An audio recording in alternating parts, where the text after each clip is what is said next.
வந்த மத்தள சத்தம் தாளம்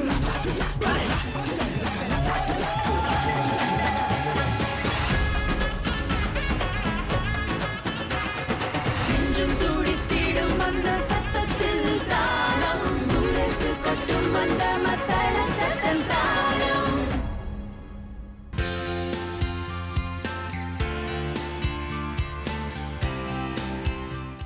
அனைவருக்கும் வணக்கம். வாரம் ஒரு முறை உங்களை சமூக நிகழ்ச்சிகளோடு சந்திக்க நாங்க வந்துவிட்டோம். Good to see you once again in this show that acts as a bridge for our Indian community. We hope our stories interest you. இந்த நிகழ்ச்சிகளை கண்டு நீங்களும் மகிழ வேண்டும். Let's take a quick look at what we have in store for you today. தாயே தாரகையே.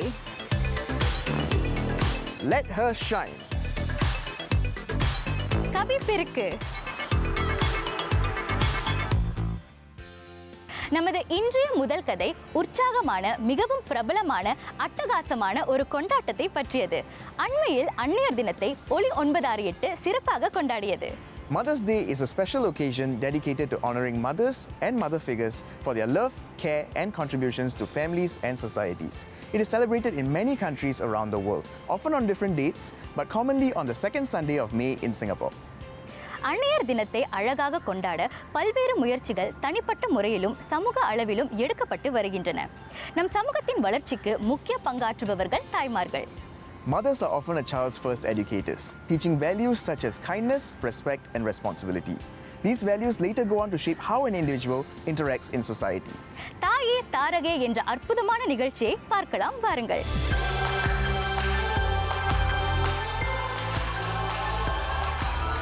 அந்நியர்களை கொண்டாடியது ஒலி 968 இந்த தாயே தாரகையே. அரங்கம் நிறைந்த கூட்டம் நிகழ்ச்சியில் கலந்து மகிழ்ந்து நிகழ்ந்து கொண்டிருந்தது. ஆண்டுதோறும் நடத்தப்பட்டு வரும் இந்த அந்நியர் தின கொண்டாட்ட நிகழ்ச்சி கடந்த சில ஆண்டுகளில் மிக பிரபலமாகி விட்டது. இந்த நிகழ்ச்சிக்கு தங்களின் அன்னையர்களை கட்டாயம் அழைத்து வந்து ஆனந்தப்படுத்த வேண்டும் என்று நிறைய பிள்ளைகள் நுழைவுச் சீட்டுகளை முன்பாகவே வாங்கிவிட்டனர். சமூகத்தில் பிள்ளைகளுக்கு அன்னையர்களோடு நல்ல பிணைப்பை ஏற்படுத்த வேண்டும் என்று மிக கவனமாக இந்த நிகழ்ச்சி தயாரிக்கப்பட்டு வருகிறது. ஒவ்வொரு வருஷமும் ஒலி 968 நாம அன்னையர்களுக்காகவே சிறப்பா அன்னையர் தின கொண்டாட்டத்தை முன்னிட்டு நம்ம தாயே தாரகை அப்படிங்கிற நிகழ்ச்சியை நம்ம வழங்குவோம். ஒவ்வொரு ஆண்டும் இதை செய்யும் பொழுது நம்ம ஒலி 968 நேயர்கள் அன்னையர்களோட சேர்ந்து இந்த நாளை கொண்டாடணும், அவங்களை கௌரவிக்கணும், அவங்களுக்கு ஒரு நாளை அப்படி கொடுக்கணும், சந்தோஷமா அவங்க இருக்கணும் அப்படிங்கிறதுக்காகவே இந்த நாளை இந்த கொண்டாட்டத்தை நாம ஏற்பாடு செய்கிறோம். இவ்வாண்டின் கருப்பொருள் ஒரு விடுமுறை. அதாவது நீங்கள் பார்த்தீங்கன்னா நம்ம தாய்மார்கள் நிறைய வேலை செய்கிறாங்க. தாய்மார்கள் மட்டும் இல்லை, ஒற்றை பெற்றோர் தந்தையர்களும் நிறைய வேலை செய்கிறாங்க. எல்லாரும் இந்த நாளில் இந்த கொண்டாட்டத்திற்கு ஒரு விடுமுறையாக இருக்கணும், அவங்களுக்கு ஒரு ஹாலிடே போயிட்டு வந்த மாதிரி இருக்கணும் அப்படிங்கிறதுக்காகவே இந்த வருஷம் ஒரு தீவில் இருக்கிற மாதிரி ஒரு ட்ராபிக்கல் ஷீக் அப்படிங்கிறது தான் இந்த வருஷத்துடைய முழு கருப்பொருள். ஆனால் மொத்தத்தில் அவங்க ஒரு விடுமுறைக்கு போயிட்டு வர மாதிரி இருக்கணும். வானொலியில் குரலை மட்டுமே கேட்டு ரசித்தவர்கள் இங்கே தங்களின் அபிமான குரல்களுக்கு உரியவர்களை நேரில் பார்த்து மகிழ்ந்தனர். பல உள்ளூர் கலைஞர்களும் மேடை ஏறி அந்நியர் தினத்திற்கு மேலும் சிறப்பு சேர்த்தனர். இளையர்களையும் பெரியவர்களையும் நிகழ்ச்சிப்படுத்தும்படி நிகழ்ச்சியில் பல அங்கங்கள் சேர்க்கப்பட்டிருந்தன. தாய் அப்படிங்கிறது ரொம்ப உன்னதமான ஒரு நபர் நம்மளுடைய வாழ்க்கை. எல்லாருமே அப்படிப்பட்ட தாய்மார்களை கொண்டாடுற ஒரு தினம் தான். இப்படிப்பட்ட ஒரு நிகழ்ச்சியில் தான் நம்மளால் கொண்டாட முடியும், ஒன்று சேர்ந்து நம்ம கொண்டாட முடியும். அதற்காக தான் இந்த ஒரு நிகழ்ச்சி ரொம்ப பயனுள்ளதாக இருக்கும் அப்படின்னு நம்புகிறேன். அது மட்டும் இல்லாமல் ரொம்ப பிரம்மாண்டமாக இருக்கணும்னு நம்ம ஆசைப்படுறோம். ரொம்பவே சிறப்பான விஷயம் இந்த வருடம் என்னன்னு பார்த்தீங்கன்னா, இளையர்களை நம்ம நிகழ்ச்சிக்கு கொண்டு வந்திருக்கோம். இளைய பாடகர்கள், இளைய நடனமணிகள், இவங்க எல்லாரையுமே நம்ம கொண்டு இந்த தடவை ஒரு சிறப்பான ஒரு யூத்ஃபுல்லாக இருக்கும் அப்படின்னு சொல்லுவாங்கல்ல, அந்த மாதிரி இந்த வருஷத்தோட நிகழ்ச்சி இருக்க போகுது. இந்த வருஷம் ட்ராபிக்கல் தீம் அதை மாதிரி கொண்டு வந்திருக்கோம். பார்த்தீங்கன்னா பாடல்கள், நடனங்கள் எல்லாமே அதுக்கு ஏற்ற மாதிரி நம்ம அம்சம் கொண்டு ரொம்பவே சிறப்பாக இந்த நிகழ்ச்சியை நம்ம செஞ்சுட்ருக்கோம். அம்மா என்றால் எப்போதும் கண்டிப்பாகத்தான் இருக்க வேண்டும் என்பதில்லை. பிள்ளைகளோடு நட்பான முறையிலும் பழகலாம், உற்சாகமாக விளையாடலாம். அதற்கு ஏற்றால் போல ஏற்பாடு செய்யப்பட்டிருந்த விளையாட்டு அங்கங்கள் அனைவரையும் ஆனந்தமாக இருக்க செய்தன. அச்சத்தையும் கூச்சத்தையும் ஒதுக்கி வைத்த பிள்ளைகளும் அம்மாக்களும் களம் இறங்கி கலக்கினார்கள். அம்மா அப்படின்னு சொன்னாலே அது அன்பு தான். ஓகே, அன்பினால் ஆகாதது ஆகும்னு சொல்லுவாங்க. அதே மாதிரி வந்து நம்ம வந்து பிள்ளைங்கள்ட்ட வந்து கண்டிப்பு அப்படிங்கிறது வந்து சமமான அளவில் இருக்கணும். பாசமும் இருக்கணும், அதே சமயம் கண்டிப்பும் இருக்கணும். இப்படி பார்க்கும்போது வந்து பார்த்திங்கன்னா அதிகமான கண்டிப்பு அப்படின்னா வந்து இப்போ உள்ள சூழலில் வந்து பிள்ளைங்கள்ட்ட வந்து அது நம்மகிட்டேருந்து வந்து ரொம்ப அதை இடைவெளியை ஏற்படுத்தும்னு நான் நினைக்கிறேன். அதே சமயம் அவங்ககிட்ட அன்பாக இருக்கும்போது அவங்க வந்து எப்போதுமே எல்லா விஷயங்களையுமே நம்ம கூட வந்து பயம் இல்லாமல் பகிர்ந்துக்குவாங்க. நம் இந்திய சமூகத்தின் வெற்றியில் அன்னையர்களின் பங்களிப்பை மறக்கவும் மறுக்கவும் முடியாது. அந்த அன்னையர்களுக்கு நன்றி தெரிவிக்கும் வகையில் இந்த நிகழ்ச்சி இடம்பெற்றது. பிள்ளைகள் தங்களின் அன்னையர்களின் ஆடை அலங்கார நடையை பார்த்து ரசித்தனர். இந்த வருட நிகழ்ச்சியில் முக்கியமாக சொல்லப்போனால் முதல்ல தொடக்க பாடல் ரொம்ப சிறப்பாக இருந்துச்சு. அதுக்கப்புறம் சிறந்த படைப்பாளர்கள் நகைச்சுவையாக பேசி, அப்புறம் இங்கே வந்த தாய்மார்களை மேடைக்கு அழைத்து அவர்களுக்கு சில விளையாட்டுகளை அல்லது போட்டிகளை நடத்தி அதை ரொம்ப சுவாரஸ்யமாக நடத்தினாங்க. அன்னையர் தினம் உலகம் முழுவதும் கொண்டாடப்படுகிறது.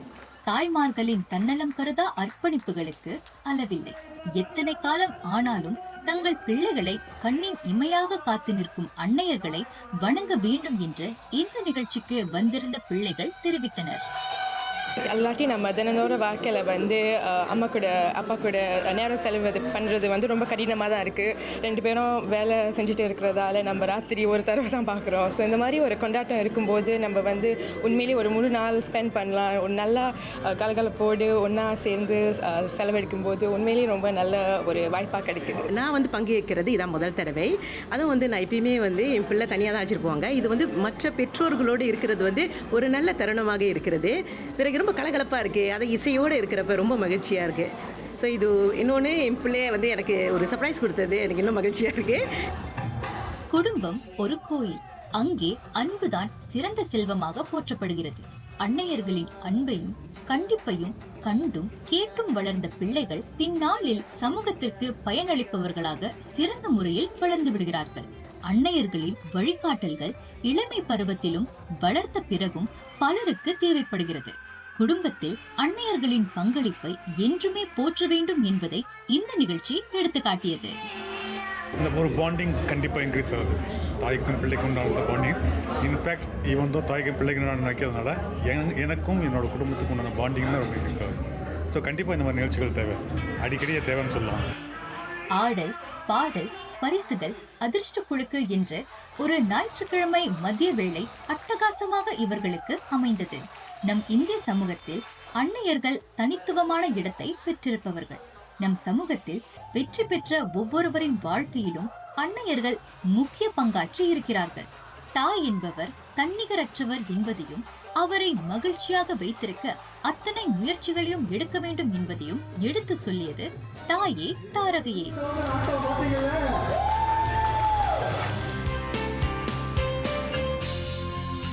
பல இளையர்கள் தங்களின் பெற்றோரோடு வந்து இந்த நிகழ்ச்சியில் கலந்து கொண்டதை காண மகிழ்ச்சியாகவும் மனதுக்கு நிறைவாகவும் இருந்தது. Events like this are a timely reminder that we should always spend more time with our loved ones. Isn't it, Divya? உண்மைதான் ரிஷி. அடுத்து பெண்களின் முன்னேற்றத்தில் கவனம் செலுத்தும் ஒரு நிகழ்ச்சிக்கு தான் போகிறோம். Let her shine. That enriching event is coming right after this short break. Stay with us.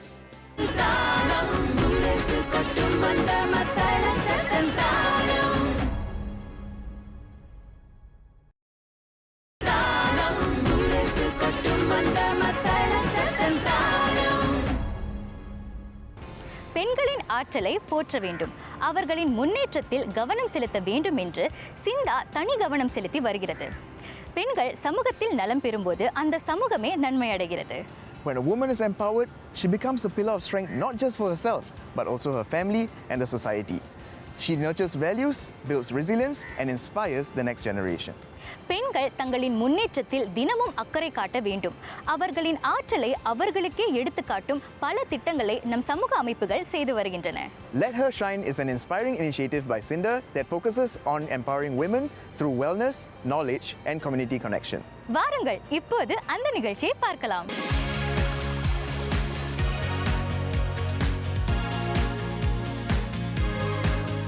For many women, stepping into the working world comes with its fair share of questions and sometimes what to wear is one of them. Because confidence isn't just about being prepared, but also about feeling ready in your own skin, which is where Cinda's Let Her Shine series comes through. Not loudly, but in ways that begin to matter. Through the initiative's Career Clinic, participants are supported through these early stages, with the Style Uplift project adding a thoughtful layer to the journey, helping them move forward with a little more confidence and a growing ease in how they carry themselves.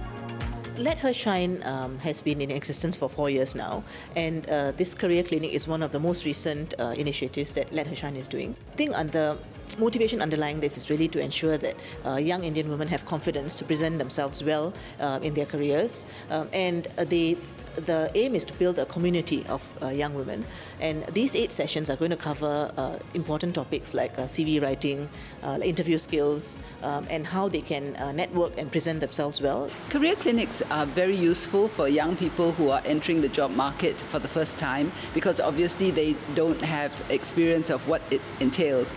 So helping them to prepare their CVs, helping them to know how to prepare for interviews, also how you dress, project yourself, and to be able to anticipate a little bit of what the employer wants. These are little things that help to build confidence and make it easier.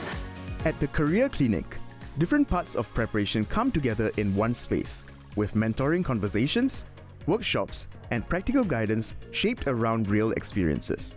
As the working world continues to shift, participants take time to explore their options while also gaining a better sense of the financial side of things, what it means to support themselves, and make decisions with more awareness and picking up small, practical takeaways they can carry with them beyond the session. It's a wonderful opportunity to share this knowledge to the younger generation, especially to the women, to build up their confidence level, as well as to impart this knowledge to let them know how to manage their wealth, be it savings, invest, or expenditures, which will, eventually when they start up their own families, it's a very important skill that they will know how to draft and, look after their families with the finances being included. As part of the experience, Cinda's Style Uplift project brings in a more interactive and personal element, as participants take time to explore different looks in a setting that feels easy and unpressured. With curated outfits supported by partners like Wolf & Bird, there's curiosity, a bit of hesitation at first, and then moments of surprise as they begin to see what suits them, and in those small moments, the way they carry themselves begin to feel more intentional. So today we're actually supporting 100 young women with a full professional outfit, and while fashion is the medium to which I storytell, at the end of the day, for me, it's more about the confidence, and that is the main goal of this campaign, is to help the young women feel prepared as they transition into the workforce. Through honest conversations, mentorship, and gaining a good grasp of their professional roles, there's room to reflect on these realities more openly. This will help them find their voice, build healthy working relationships, and develop the confidence and edge to stand out in their careers. A lot of women, a lot of girls are socialized to be more likable than assertive. So that's one of the reasons for them to articulate what is it that they want. And then the other one is the power of their stories. They have so much lived experience, and it's not a disadvantage, it's an advantage because of all of that resilience that they got from their own experiences. For the young participants, what stands out is not just the experience itself, but the sense of being able to make choices for themselves, to try something, adjust it, and decide what feels right without second-guessing every step along the way. This event is especially significant for me because I have been trying to build a career in design, technology, and engineering since I was 18 years old. So this event has really made me have such great mentors that I can just speak up to, and they give me such life-changing advice that has really changed the way I look at my professional work. I signed up for this event to get more clarity on my goals and connect with more people in the industry that I'm interested in. And I think this would be very beneficial for Indian women, especially because we can see people who are successful in the industry who are also just like us, and it will motivate us to do better. In many ways, this is also part of a larger story of Indian women continuing to make their presence felt in new spaces.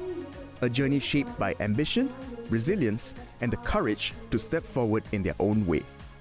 Initiatives like Let Her Shine add to that progress by creating space for women to be seen, heard, and supported.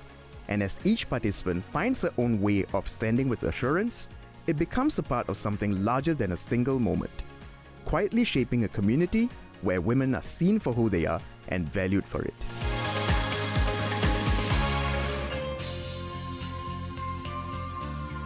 முயற்சி என்றுமே தொடர வேண்டும், அப்போதுதான் வளர்ச்சி தொடரும் என்பதை எடுத்து சொன்ன நிகழ்ச்சியை பார்த்தோம். Our next event is about engaging youngsters to master the art of spoken word poetry. இளைய கவிகளின் இனிய கவிதைகளை கேட்க போகிறோம்.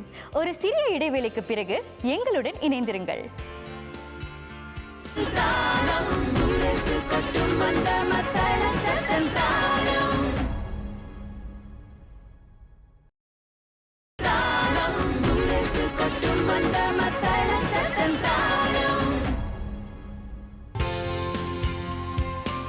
கவிதை, இதை போற்றாத மொழிகள் இல்லை. உலக மொழிகள் அனைத்தும் தங்களின் மொழியின் கவிதைகளை போற்றி பாராட்டுகின்றன. Unlike ordinary writing, poetry compresses meaning into powerful, memorable lines, sometimes simple, sometimes deeply symbolic. கவிஞனின் கற்பனைக்கு எல்லைகள் இல்லை. வள்ளுவன், கம்பன், இளங்கோ, பாரதி போன்ற கவிஞர்களின் படைப்புகள் காலத்தையும் கடந்து நிற்கின்றன. Poetry also carries traditions, values, and languages across generations. இளையர்களை கவிப்பாட அழைத்த நிகழ்ச்சியை தான் அடுத்து பார்க்க போகிறோம்.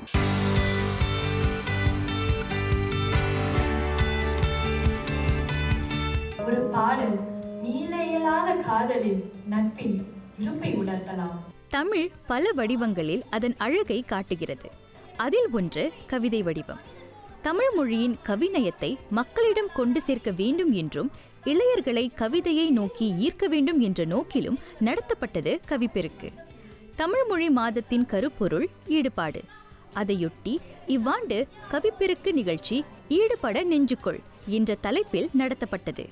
கவிதை எழுதியவர்களை அதை வாசிக்க செய்வதுதான் வழக்கம். 3ஆம் ஆண்டாக தொடர்ந்து நடைபெறும் நிகழ்ச்சி இவ்வாண்டு சில புதுமைகளை சேர்த்திருந்தது. இந்த முறை கவிதையோடு இசையும் சேர்த்து படைக்கப்பட்டது. மொத்தம் 12 கவிதைகள் இசையோடு இங்கே படைக்கப்பட்டன. ஒவ்வொரு ஆண்டும் கவிப்பெருக்கு நாங்கள் நடத்தி கொண்டு வருகிறோம். ஒவ்வொரு ஆண்டும் ஏதாவது ஒரு மாறுபட்ட விஷயங்களை நாங்கள் அறிமுகப்படுத்துகிறோம். இந்த ஆண்டு ஒரு மாறுபட்ட விஷயம் அப்படின்னா, சங்க இலக்கியத்திலிருந்து நாங்கள் ஒரு 2 பாடல்கள் எடுத்து அதை மறு உருவாக்கம் பண்ணி அதை ஸ்போக்கன் வேர்ட் போயிட்ரி அந்த ஒரு வடிவத்துக்கு கொண்டு வந்து இளையர்களை வச்சு இசைக்கருவி வைத்து நாங்கள் இதை படைக்கிறோம். அது இந்த ஆண்டுக்குரிய ஒரு புத்தாக்க முயற்சியாக இருக்கிறது. கவிதை என்றால் அதற்கு தமிழில் மிகப்பெரிய புலமை பெற்றிருக்க வேண்டும் என்ற எண்ணத்தை அகற்றும் இலக்கையும் இந்த நிகழ்ச்சி கொண்டிருந்தது. தமிழை கற்றுக்கொண்டு கவிதை படைக்க யார் வேண்டுமானாலும் முயற்சி செய்யலாம். எண்ண குவியல்களை அழகிய வடிவில் எடுத்துக்கூற அனைவருமே முயற்சி செய்தால் கவிதை எழுத வரும் என்பதை இந்த தளம் எடுத்து சொன்னது. தமிழை புதிய வடிவில் புதிய வழியில் இளையர்களிடம் கொண்டு சேர்க்க வேண்டும் என்ற ஆர்வத்தில் இது நடத்தப்பட்டது. இதில் நிறைய மாணவர்கள் பங்கெடுக்கிறார்கள். நிகழ்ச்சியோட நோக்கம் என்ன அப்படின்னா, கவிதை எல்லாருக்குமானது. சில உயர்தட்ட மக்கள் அல்லது நிறைய படித்தவர்கள் கற்றறிந்தவர்கள் மட்டுமே புரிஞ்சுக்கக்கூடிய நிலையில் ஒரு கவிதை இல்லாமல் அனைத்து வயதினருக்கும் எல்லாராலும் எளிமையாக புரிந்து கொள்ளக்கூடிய வகையில் கவிதைகளை எழுதப்பட்டு அதை இசையமைக்கப்பட்டு நாங்கள் அதை படைக்கிறோம். இந்த நோக்கம் என்னென்னா, தமிழை ஒரு புதிய ஒரு நவீன கலை வடிவத்தில் எல்லாருக்கும் கொண்டு போகிறது தான் இந்த நிகழ்ச்சியோட நோக்கம். கவிதை படைக்க வேண்டும் என்ற ஆர்வமுள்ள இளையர்களுக்கு இது போன்ற வாய்ப்புகளை ஏற்படுத்தி கொடுக்க வேண்டும். தாங்கள் எழுதும் கவிதைகள் ரசிக்கப்படுகின்றன, மதிக்கப்படுகின்றன, நேசிக்கப்படுகின்றன என்பதை நேரில் அறியும் இளையர்கள் மேலும் படைப்புகளை தர வேண்டும் என்ற உற்சாகத்தை பெறுகின்றனர். கவிப்பெருக்கில் முழுக்க இளைஞர்கள் தான் நாங்கள் தான் படைக்கிறோம். அப்படி இருக்கிறப்போ எங்களுக்கு கவிதை எழுதணும் அப்படிங்கிற ஆர்வம் வருது. இப்போ நான் இது என்னோட 3வது முறை நான் பெர்ஃபார்ம் பண்ணுறேன். அப்படி இருக்கிறப்போ எனக்கு இதை இன்னும் நான் நிறையா பண்ணணும், நம்மளும் கவிதை எழுத கற்றுக்கணும் அப்படிங்கிற ஆர்வம் வருது. ஸோ இந்த மாதிரி நிகழ்ச்சிகளை நிறையா செஞ்சோன்னா அது நடக்கும்னு நினைக்கிறேன். காயத்ரி என்னிடம் காதலை சொல்வாள் என்று காத்திருந்தேன். வந்தது என்னவோ அவளின் திருமண பத்திரிகை. மனித உணர்வுகளை குறைந்த சொற்களில் நிறைந்த பொருளோடு சிறந்த முறையில் வடித்து எடுக்கப்படும் கவிதைகள் பல காரணங்களால் கவனிக்கப்படுகின்றன. கவிஞர்கள் தங்களின் கண்ணோட்டத்தில் உலகத்தை பார்த்து உணர்ந்து ரசித்து அதை சொற்களில் செதுக்கி கவிதையாக தரும்போது அதற்கு ஒரு புது பொலிவு கிடைக்கிறது. என்னையை சுற்றி இந்த உலகம் என்ன நடக்குது, என்னால் இந்த உலகத்தில் என்ன விஷயங்களை என்னென்ன விதங்களில் பார்க்க முடியுதுன்றதை முதல்ல நம்ம எழுதணும். நம்ம கண்ணோட்டத்தில் நம்ம எழுத ஆரம்பிக்கிறப்ப தான் நம்மளால் மற்ற கண்ணோட்டங்களுக்கும் பயணிக்க முடியும். ஸோ முதல்ல கண்ணோட்டம் படி நம்மளோட கண்ணோட்டத்தில் எழுதணும். அடுத்து ரொம்ப தொடர்புடையதாக இருக்கணும். இப்போ நம்ம எழுதுறது வந்து மொழி நடையில் ரொம்பவே சிறப்பாக இருந்தாலும் அதை வாசிக்கிறப்ப நம்மளோட வாழ்க்கையோட மற்றவங்களோட வாழ்க்கையோட ஒன்றி பார்க்குற மாதிரி ஒரு விஷயமா இருக்கணும். அன்றாட வாழ்க்கையின் தலைப்புகள், சமூகம், உணர்வுகள் மற்றும் சங்க இலக்கிய பாடல்களின் நவீன மொழிபெயர்ப்பு போன்றவை இங்கே படைக்கப்பட்டன. கவிதை, பேச்சு, இசை ஒன்றிணைந்த வசன கவிதை பாணியில் நிகழ்ச்சி படைக்கப்பட்டது. இது போன்ற மேடைகள் இளம் கவிஞர்களுக்கு தனித்துவமான முகவரியை பெற்றுக் கொடுக்கின்றன. ஒரு படைப்பு வந்து மக்கள்கிட்ட போனால் தான் அது வந்து முழுமையாகும் அப்படின்னு சில பேர் சொல்லுவாங்க. இந்த மாதிரி நிகழ்ச்சிகள்னால் அதை வந்து செய்கிறதுக்கு உதவிப்படுத்துது. அடுத்த இளைய தலைமுறைக்கு வந்து ஒரு கவிதை மேலே அந்த ஒரு ஈர்ப்பு கொண்டு வரணும். இந்த மாதிரி நிகழ்ச்சிகளில் வந்து கலந்துக்கணுன்னா இந்த மாதிரி நிகழ்ச்சிகள் வந்து ரொம்ப முக்கியம் நான் நினைக்கிறேன். கவிதை எழுதும் ஆர்வத்தோடு அதற்கான ஆற்றலையும் இளையர்கள் பெற்றிருக்கிறார்கள் என்பதை இந்த நிகழ்ச்சியில் பார்க்க முடிந்தது. இளையர்களின் படைப்பில் உருவான கவிதைகள் அவர்களின் தமிழ் பற்றை பளிச்சிட்டது. கவிதை களத்தில் கலந்து கொள்ள வந்தவர்களுக்கு புதிய சொற்களின் அறிமுகத்தோடு புதிய நண்பர்களின் அறிமுகமும் கிடைத்தது. கவிதைகள்லேயே எனக்கு ரொம்ப பிடிச்சது வந்து அந்த கவிதை களமை புரிஞ்சுக்கிறது. வந்து நிறையா நான் சொற்களை வந்து கவிதைகளில் கற்றுக்கிட்டேன். அதற்கு மேல் நான் பல நண்பர்களை வந்து நான் கவிப்பெருக்கில் நான் சந்தித்தேன். மொழி, உணர்வு மற்றும் இசை சங்கமிக்கும் ஒரு சிறப்பு தமிழ் கவிதை பேச்சு நிகழ்ச்சியாக இது நடைபெற்றது. மொழியின் அழகை கவிதையால் உணர்ந்து அடையாளம் கண்டு கொள்ளும் இளையர்கள் படைக்கும் புது கவிதைகள் தமிழை என்றும் இளமையோடு வைத்திருக்கும்.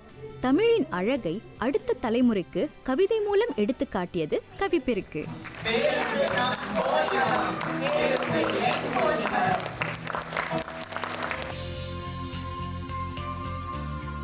நம் சமூகத்தில் நிகழ்ந்த நிகழ்ச்சிகளை உங்களுக்காக தொகுத்து கொடுத்ததில் நாங்கள் மகிழ்ச்சி அடைகிறோம். If you have any interesting stories to share with the community, please write to us with the full details to the email on the screen.